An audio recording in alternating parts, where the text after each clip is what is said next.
Alright, people, I'm back. YouTube, what's up? This is your boy Alex. I was unsuccessful this past Saturday to try to get some footage at Venice Beach. Excuse me, I had breakfast earlier.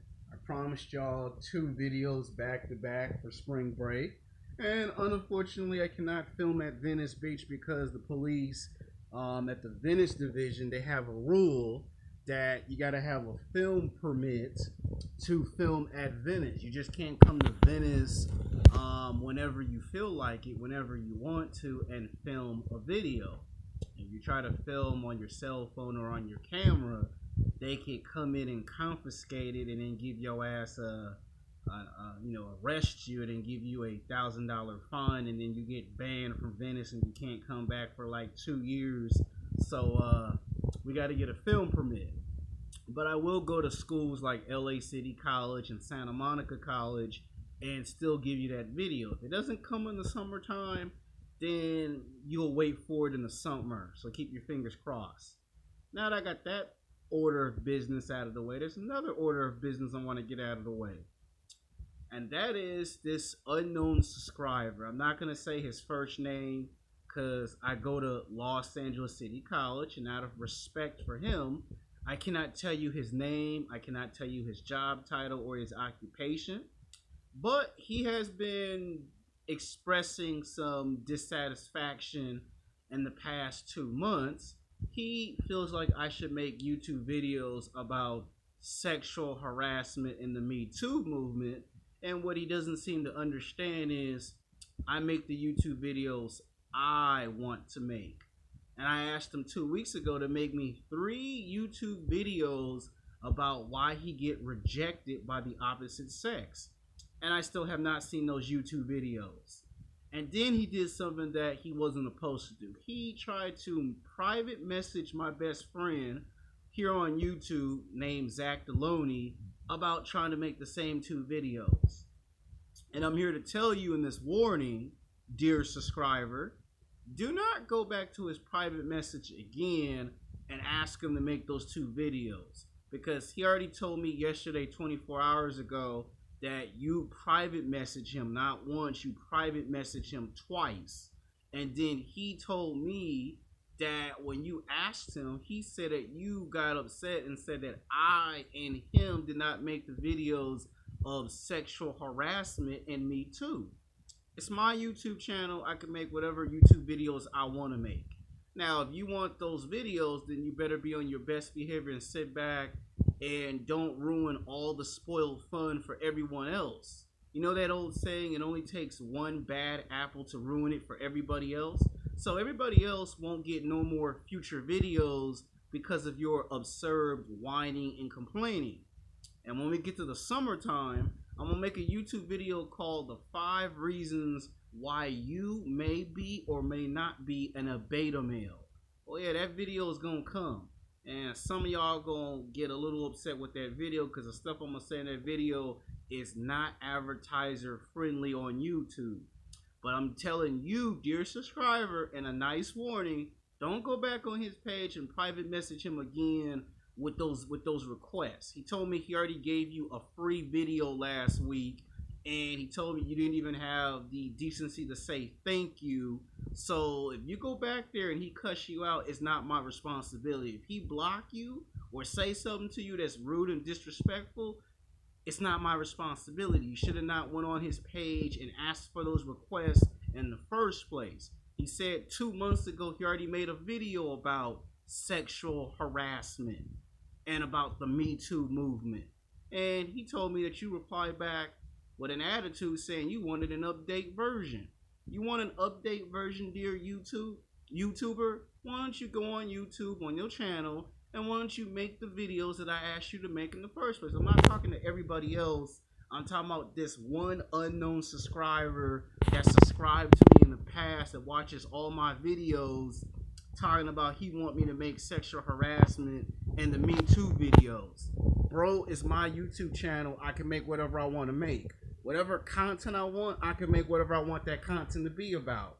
You know, I don't tell you what to do with your channel. When you make videos about why movies in Hollywood suck, Do you ever see me come in the comment section and complain? No. So stop your whining and your complaining and man up. Now on to the actual video itself, people. I apologize. I had to get two pieces of information out of the way. So let's get to some nice, wholesome American entertainment. This video is going to be called Sex with Women and Does Size Actually Matter to Women? It's that old age question, isn't it, America? A lot of us say size matter. Some of us say size doesn't matter. Some of us say looks doesn't matter. And then some of us say looks do matter. And here we're going to talk about the stereotypes of why some people think size matter and why some people think size don't matter. We're going to talk about why people say looks matter and why some people say looks doesn't matter. So let's get to the size part. Now, for the last 17, 18 years in the mainstream media, women have been under this notion that if you're between 5'10" or 5'11" to 6'5" and you got big feet, you must have what they call a big package. And when I say a big package, men and women, I'm talking about the package that's, well, you can use your imagination. I'm trying to find better ways not to use no foul language here on YouTube. So I'm trying to be on the good graces of YouTube. So you know what I mean by when I say big package. Just use your imagination. If you got big feet, then women think you have a big package. Now, a lot of times, some people don't want to accept the truth and the reality that size does actually matter. The bigger you are, the more women find you physically, sexually attractive. The taller you are, the more women find you physically, sexually attractive. If women feel like that you're too short, because there's a lot of complaints on the internet that a lot of short men get discriminated against because they're too short. And then there are some guys that are fat. There are some guys that are 200 pounds, 300 pounds overweight, and they've been discriminated against. I apologize. I have a dog under the house that likes to bark. You know, she don't know that I do videos, but you hear the dog barking, I apologize for that. Shut up, dog. Sorry about that. Like I was saying, a lot of men get discriminated against. Now, a lot of women believe that if you're 200 pounds to 300 pounds overweight, then you got a small package, or you don't have a package at all, which is absurd and is rude and disrespectful in itself. Then there are some guys who in high school and college get rejected just because they don't have no good looks. Now, I'm about to tell you the shocking and unbelievable truth that you were never told in junior high, high school, and in college. You see, in this society, if you have what they call money, looks, and status, you can go very far in life and society. You could be between 5'10" to 6'6", and weigh in between 200 to 240 pounds of muscle with ripped six-pack abs and be hot and good looking, and you don't have no job, but as long as you got a big package and you know how to put it down in the bed, in the bedroom, a woman will not whine and complain. I'm going to say it again. You could be between 5'10" to 6'6", weigh in at 200 to 240 pounds of muscle with ripped six-pack abs and be buff, and as long as you have a big package and you know how to put it down in the bedroom, she will not complain about you not having a house, a car, and a job. And that we call in our profession alpha male fucks and a beta male bucks.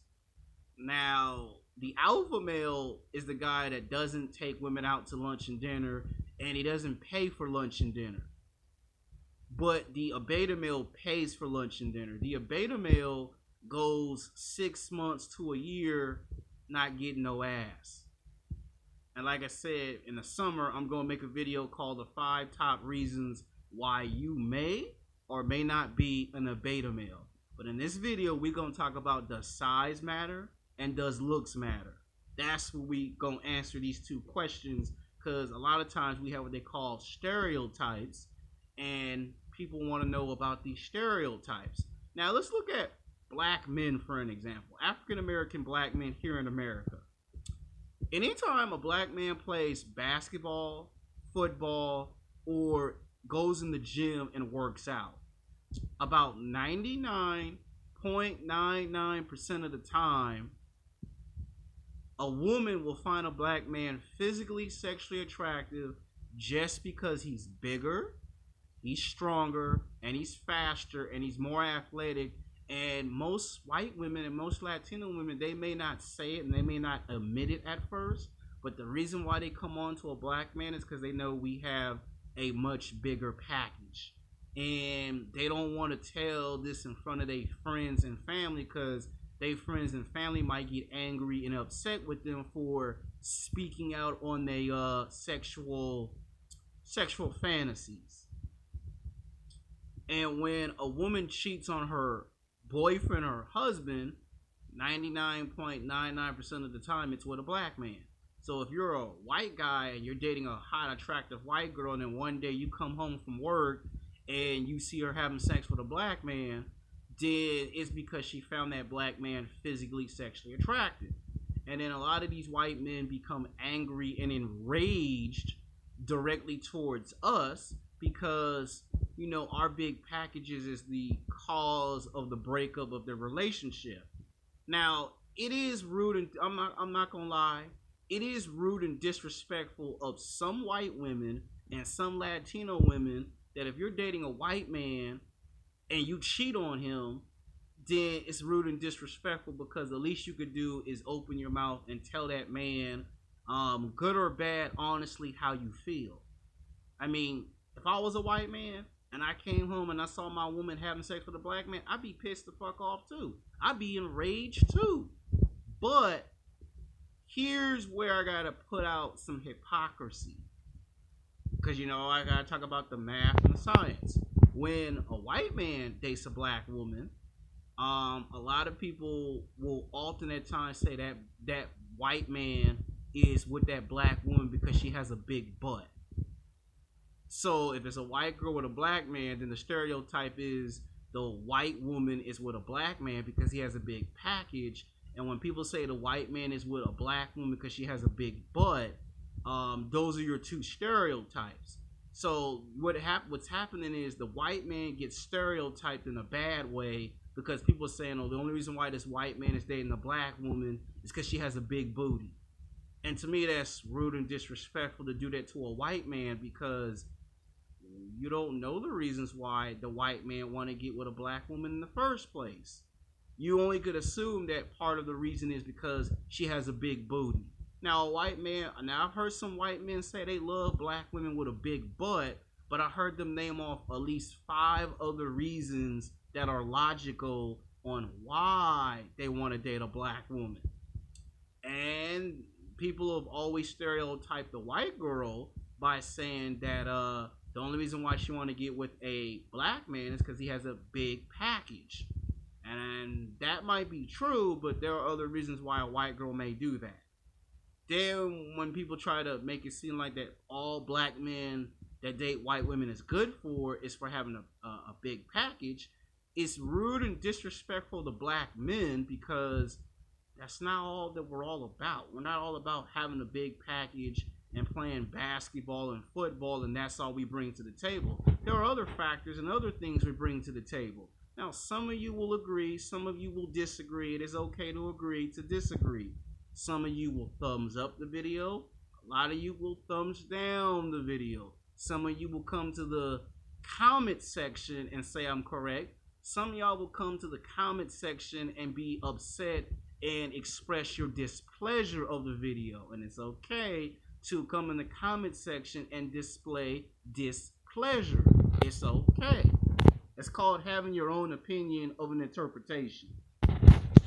Now, that I explained the math and the science behind that, let's get to another stereotype.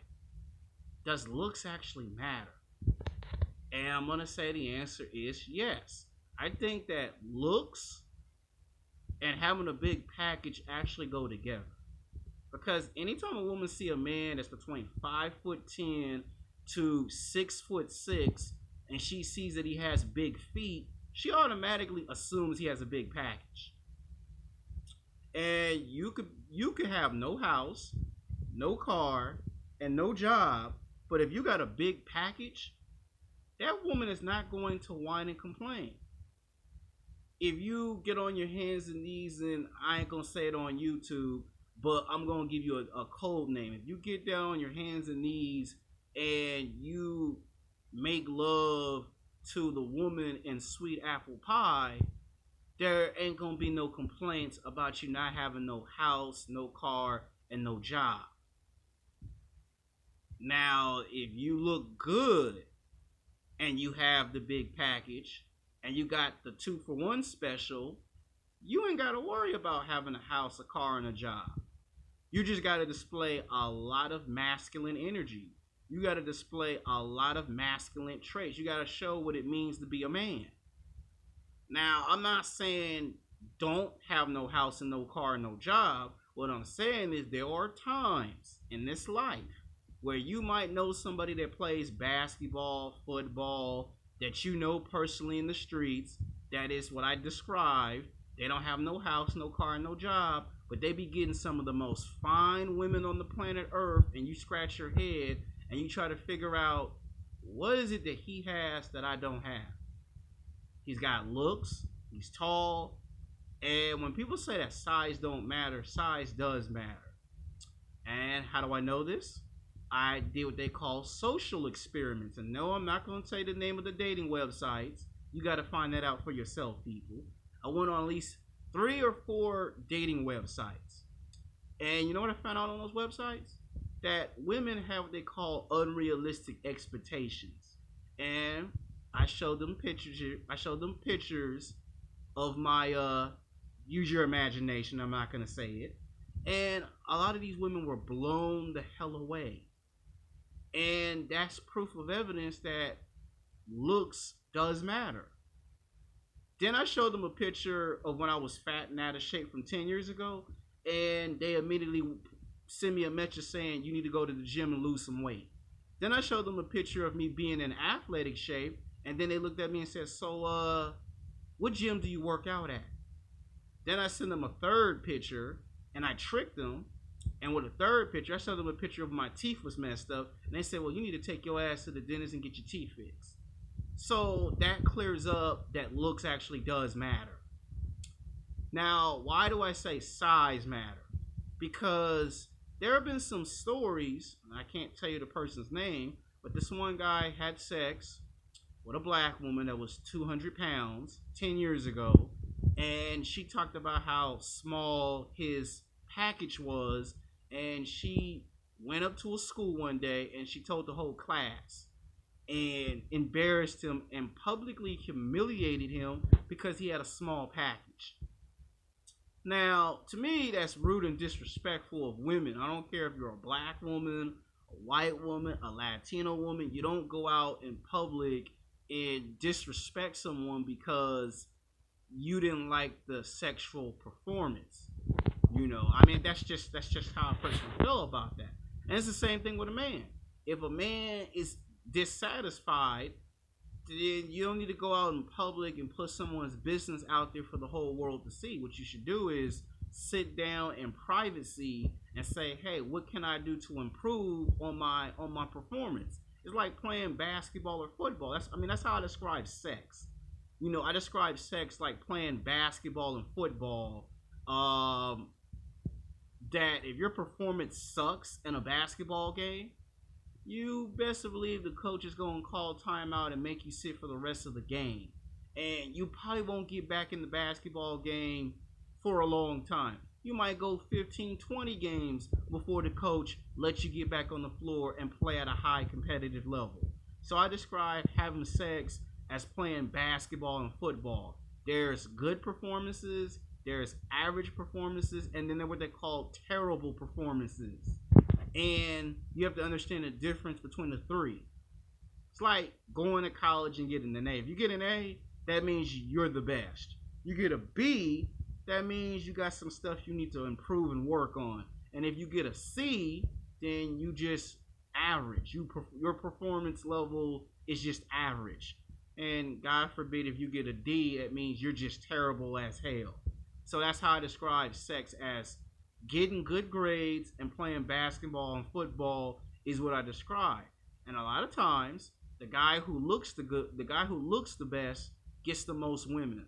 The guy who's got a big package may not have nothing else to offer, but he still seems to get more women than the average man.